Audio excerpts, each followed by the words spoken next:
Toraja adalah sebuah tempat di Sulawesi Selatan di mana adat istiadat dan tradisi leluhurnya masih sangat kental. Dalam bahasa Bugis, Toraja disebut Toriaja, yang artinya orang yang berdiam di negeri atas.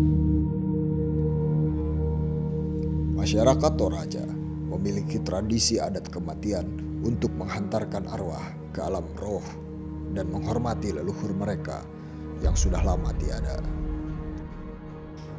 Kultur bersama Citylink akan membahas tanah Toraja dan tradisi Aluk Todolo di YouTube CXO Media.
Upacara kematian sangat erat hubungannya dengan sistem religi dan kepercayaan, khususnya di Toraja ini.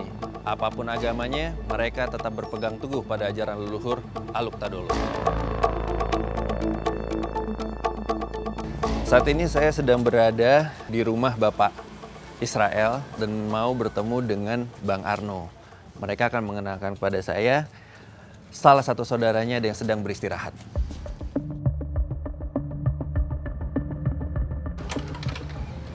Halo Bang Arno ya? Ya. Wah, Marshal Pak. Wah, Pak Marcel, mari. Iya. Jadi ini keluarga besar kami. Selama 1 tahun 3 bulan keluarga kami sedang mengalami kedukaan karena orang tua atau nenek terkasih kami, Ibu Agustina Leksa Lempang, atau sering kalau orang Toraja menyebutnya Nenek Dharma. Ya, Nenek Dharma sedang terbaring di dalam rumah ini, dalam kebudayaan Toraja disebut pemakulan.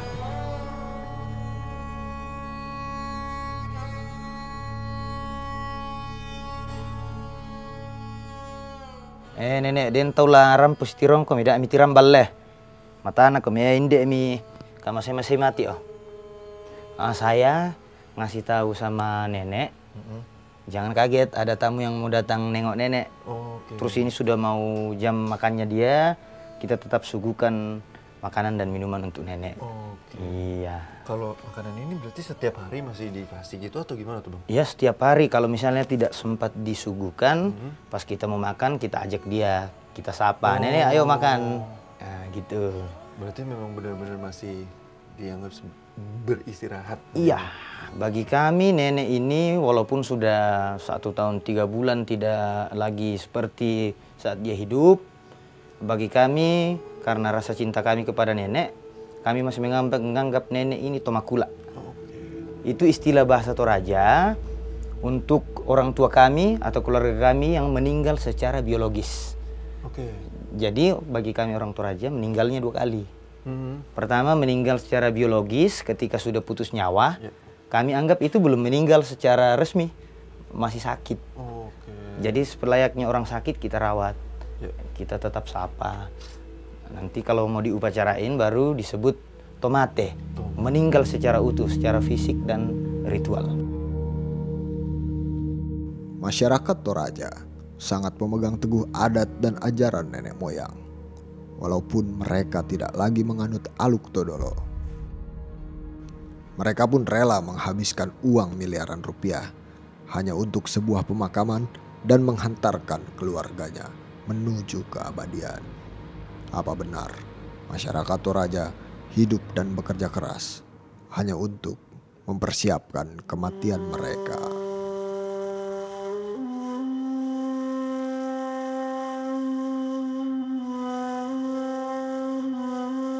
karena nenek ini memegang jabatan adat tertentu dalam tongkonan kami, maka ketika nenek meninggal dilakukan yang namanya mendiok tedong. Mendiok tedong artinya nenek ini dimandikan dengan bimbingan 1 ekor kerbau, dikurbankan saat dia dimandikan. Satu ekor kerbau. Setelah itu disuntik formalin supaya awet. Kalau zaman dulu dibiarkan membusuk di dalam bungkusan jenazah, terus kalau sudah kering dibalun, namanya dibalun, dibungkus. Nah, tapi sekarang di era modern kita pakai formalin. Perawatan selanjutnya nenek dimasukkan ke peti beserta dengan pakaian dan perhiasannya, beserta dengan pernak-pernik dalam kamar. Ini sesuai status sosialnya. Dan kita tetap perawat, kadangkala ya diseka kalau sudah ada jamur yang muncul di bagian tubuhnya, dan seperti ini kita tetap berikan makanan dan minuman setiap hari. Kan di Toraja ini kan bermacam-macam agama tuh, Bang. Ya. Tapi kan masih tetap menganut ajaran leluhur itu loh, Bang, yang Aluk Todolo itu Aluk seperti Todolo, ini ya. kan, Ya. Oke, itu gimana sih sebenarnya? Aluk Todolo ya. Iya. Oke, jadi sebelum kami menganut agama Kristiani atau agama Islam dan lain-lain, agama leluhur kita itu disebut Aluk Todolo atau Alukta, yang mengatur semua seluk-beluk kehidupan manusia Toraja. Yang paling utama diatur adalah tata cara bagaimana merawat jenazah sampai pada upacara pemakamannya. Jadi karena nenek ini masih disebut Tomakula, ya tidurnya pun biasa, dianggap seperti orang biasa, tapi agak berbeda arah tidurnya itu. Kepalanya menghadap ke sebelah barat, karena ini barat. Di sini utara, timur, selatan, barat. Ketika manusia masih hidup dalam ajaran Aluk Todolo, harus menghadap ke utara kepalanya atau timur. Simbol matahari terbit dan sumber hulu sungai, sumber mata air. Tapi dalam hal ini nenek ini akan diupacarakan dalam tingkatan rapasan.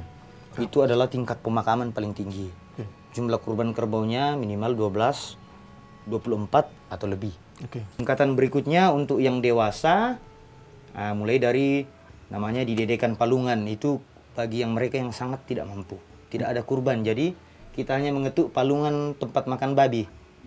Sebagai tanda bahwa memang tidak betul-betul tidak ada apa-apa.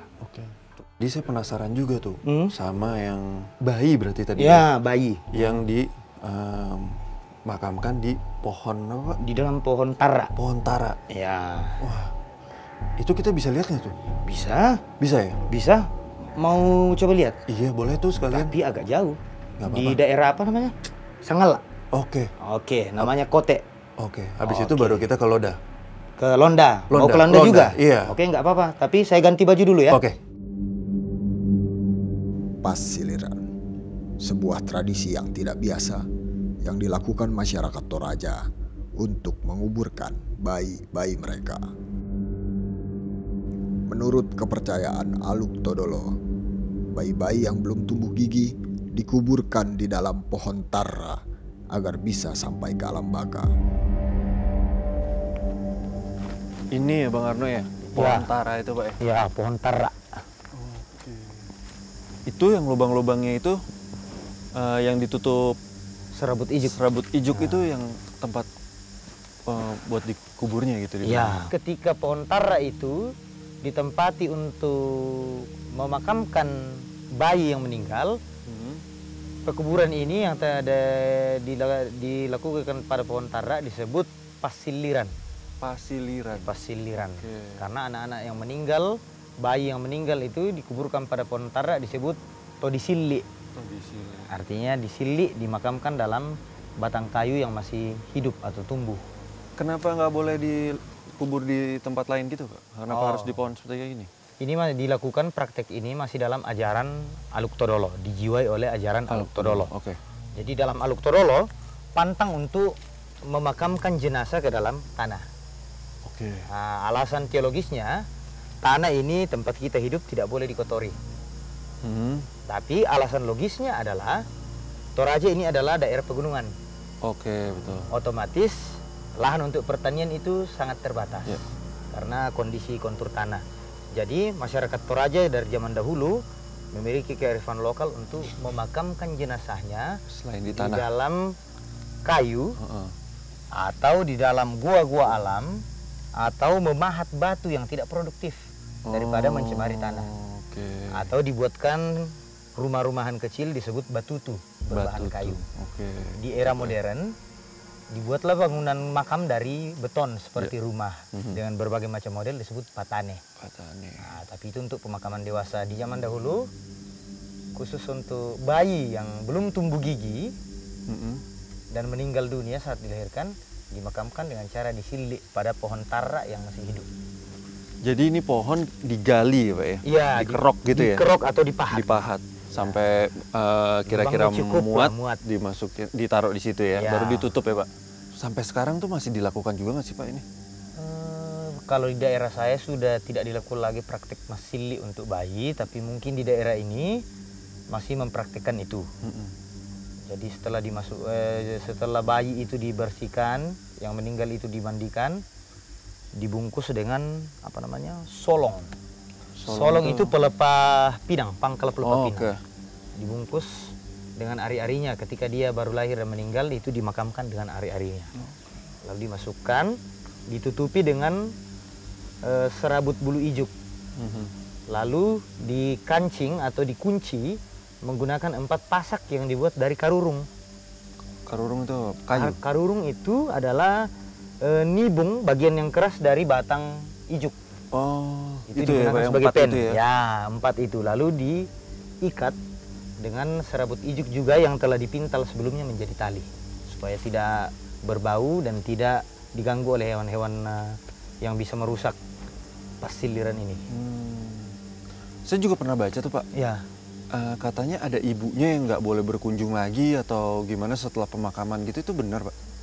dalam prakteknya secara umum di Toraja, jangankan untuk bayi, Heeh.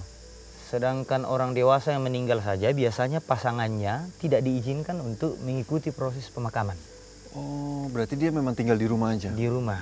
Jadi seperti ini ibu dari yang meninggal itu, apalagi ketika baru saja melahirkan dan anaknya meninggal, tidak diperkenankan untuk ikut memakamkan bayinya.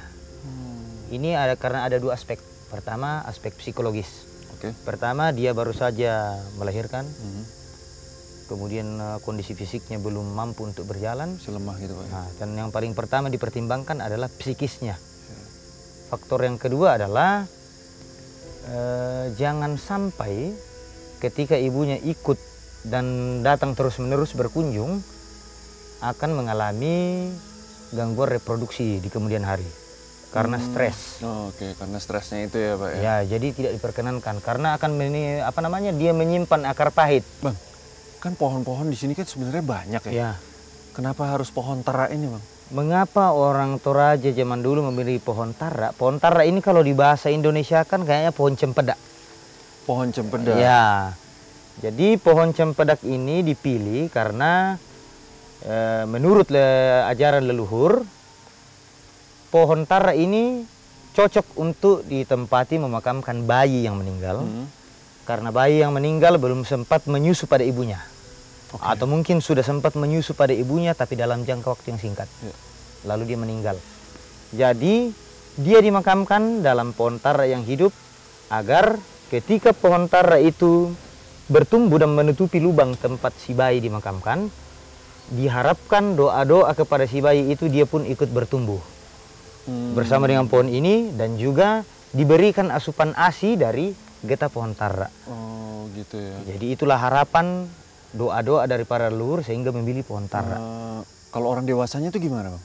Untuk orang dewasa, seperti yang sudah saya jelaskan tadi, bisa dimasukkan di lokok atau gua alam, bisa dimasukkan di liang pak, yang dipahat, buatan tangan, bisa dimasukkan di batutu, rumah-rumahan dari kayu, atau patane di era modern sekarang.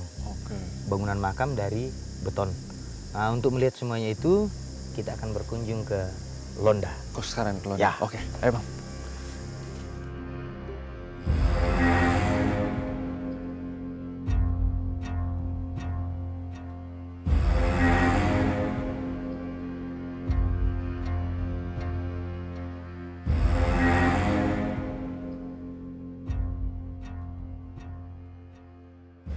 Pertama saya mau jelaskan dari yang paling kuno dulu.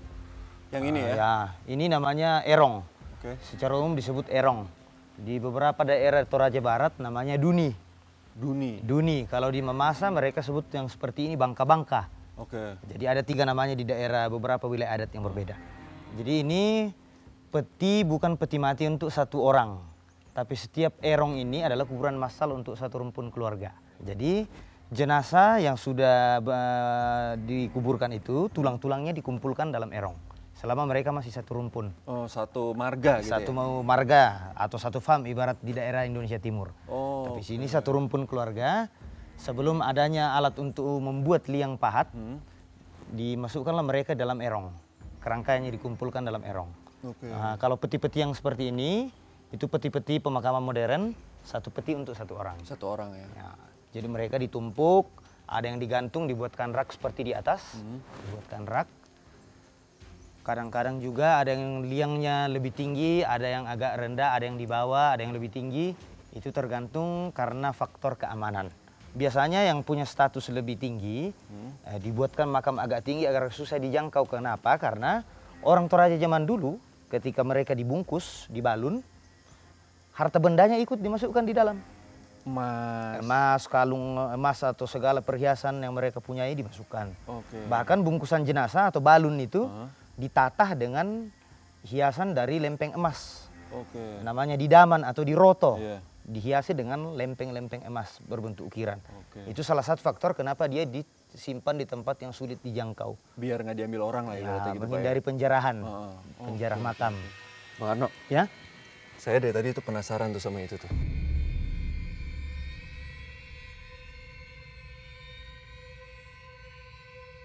Itu tuh apa tuh Bang? ini kan patung. Bahasa Torajanya tahu-tahu. Tahu-tahu. Ya, tahu-tahu artinya orang-orangan. Oke, tapi maksudnya dibikin semirip mungkin sama yang meninggal. Yang meninggal lah. Dulunya kan belum ada foto. Heeh. Jadi si yang meninggal itu dibuatkan tahu-tahu sebagai representasi dari yang meninggal itu. Oke. Tapi tidak semua orang yang meninggal bisa dibuatkan tahu-tahu. Mereka yang bisa dibuatkan tahu-tahu itu kalau diupacarakan tingkat rapasan. Seperti yang saya jelaskan dari tadi. Jumlah kurban, jumlah kerbaunya. korbannya baru Nah, boleh. dibuatkan tahu-tahu. Oke. Tahu-tahu itu pun ada 3 jenis loh. Apa tuh bedanya? Tahu-tahu yang pertama ada namanya bate lepong. Bate lepong itu kayak orang-orangan sawah. Bambu Oke. dikenakan pakaian dari almarhum. Yang kedua namanya tahu-tahu lampa. Badannya dari bambu, tapi kepalanya sudah dibuat dari kayu nangka. Oke. Tahu-tahu zaman dulu yang kuno seperti di atas itu tidak terlalu mirip dengan yang meninggal. Ya, yang yang penting di belakang ya baju kuning ya? ya, yang penting bisa membedakan jenis kelaminnya, gendernya, dia laki-laki atau perempuan. Yang di depan ini tahu-tahu modern. Uniknya, tahu-tahu ini harus dibuat dari bahan kayu nangka. Harus kayu nangka. Harus kayu nangka. Kenapa kayu nangka tuh Bang? Orang Toraja memilih penggunaan kayu nangka untuk tahu-tahu karena bagi orang Toraja ada 2 jenis kayu yang dianggap sebagai dewa dari kayu. Oke. Kayu nangka dan cendana. Oke. Kalau cendana dianggap kayu mak rara tahu karena getahnya merah. Getahnya merah. Ya, dianggap dia kayu yang mempunyai darah seperti manusia. Sedangkan kayu nangka representasi dari kesucian atau kemurnian keturunan karena getahnya warna putih. Orang Toraja sebut rarana maklite bumbungan. Artinya darahnya itu seperti perahan dari susu kerbau yang menggumpal putih dan bersih. Simbol kemurnian keturunannya. Menarik Pak ya. Ya. Nah ini kita udah mulai masuk nih. Ya, kita mau masuk ke gua. Hati-hati, Ya. agak licin.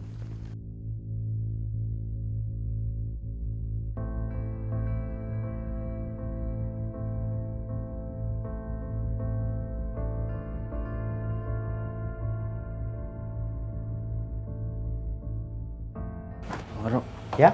ini batu-batu di sini nih ada yang diukir gitu bentuk-bentuk kayak gini apa memang dari sananya nih Bang?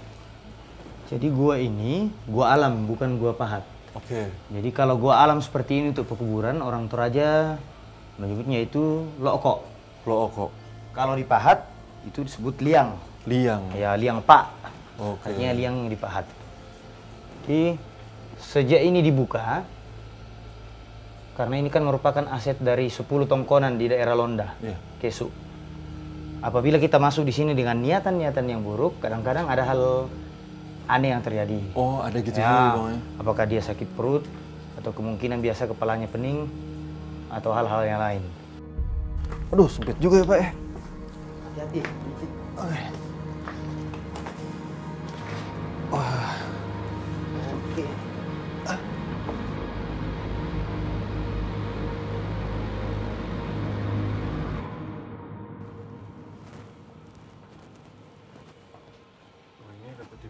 Iya, lumayan. Nah, seperti ini yang saya jelaskan tadi. Apakah itu pemberian yang dibawakan oleh keluarga atau benda-benda yang dikuburkan sebelumnya dengan jenazah. Kalau berceceran begini tidak sembarang dibersihkan. Oke. Nah, nanti ada upacara khusus, apakah mak nenek atau apakah ada jenazah lain yang dikuburkan baru boleh dirapikan. Wah, ini apa nih, Bang? Ini merupakan kisah yang mirip Romeo dan Juliet. Jadi mereka berdua adalah sepasang kekasih, ya, tapi tidak direstui. Oh, kenapa, Bang? Dia tidak direstui, mereka tidak direstui karena masih punya hubungan saudara, masih sepupu dekat.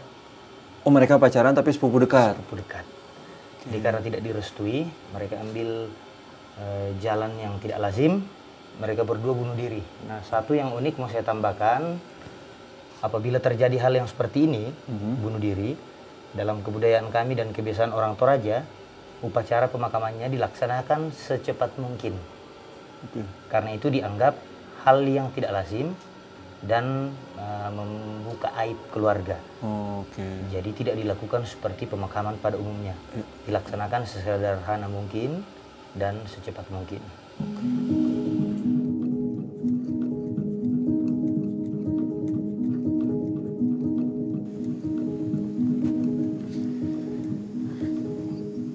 Bang Arno, Ya? saya mau nanya nih. Mohon maaf nih, Bang. Ya, oke. Saya mau nanya tentang stigma masyarakat luar Toraja nih, Bang, yang menganggap orang Toraja itu hanya bekerja keras untuk mempersiapkan kematian. Jadi di satu sisi tidak salah, tapi kemungkinan di lain sisi itu agak keliru. Orang Toraja tidak mempersiapkan diri untuk kematiannya, tapi orang Toraja menghargai hidup dan peralihan hidup di dunia fana ke kehidupan yang kekal. Baik menurut ajaran Aluk Todolo maupun ajaran, misalnya saya sudah menganut agama Kristen, kami tetap menghidupi nilai-nilai itu. Jadi kami melakukan ritual-ritual terhadap leluhur atau orang tua kami yang sudah meninggal itu semata-mata sebagai penghargaan kepada Tuhan. Menghormati Tuhan sudah memberikan kami kehidupan. Sudah memberikan kami kakek nenek dan orang tua yang mencintai kami dan kami cintai. Jadi apa yang kami lakukan itu mungkin dianggap pemborosan bagi sebagian orang yang tidak paham dan tidak menghidupi budaya kami. Apa yang kami lakukan dalam upacara rambu solo atau pemakaman itu semuanya dilakukan dengan tingkatan-tingkatan sesuai dengan strata sosialnya, sesuai dengan kemampuan ekonominya. Tidak ada paksaan. Karena ada orang yang mampu secara finansial, namun dalam tatanan masyarakat dia tidak dapat melakukan upacara dalam tingkatan tertentu. Ada juga yang strata sosialnya memungkinkan untuk upacara yang besar, tapi kemampuan ekonominya tidak mencukupi untuk melakukan itu. Jadi ada batasan minimum dan maksimum dalam aturan budaya kami untuk melakukan upacara. Jadi jangan memaksakan diri. Karena ini kita merayakan peralihan dari dunia yang fana ke dalam kehidupan yang kekal melalui kematian. Nah, Bang, satu lagi nih. Ya. Sekarang ini kan sudah masuk ke era modern. Ya. Nah, kenapa orang Toraja masih melakukan ritual seperti ini, Bang? Oke, pertama mari kita lihat peti dan erong yang ada di belakang. Ini adalah produk kebudayaan yang kami hidupi sejak kami kecil secara turun-temurun dan nenek moyang kami. Kami melakukan semua ini sebagai wujud cinta kasih kepada Tuhan dan juga cinta kasih kepada leluhur kami.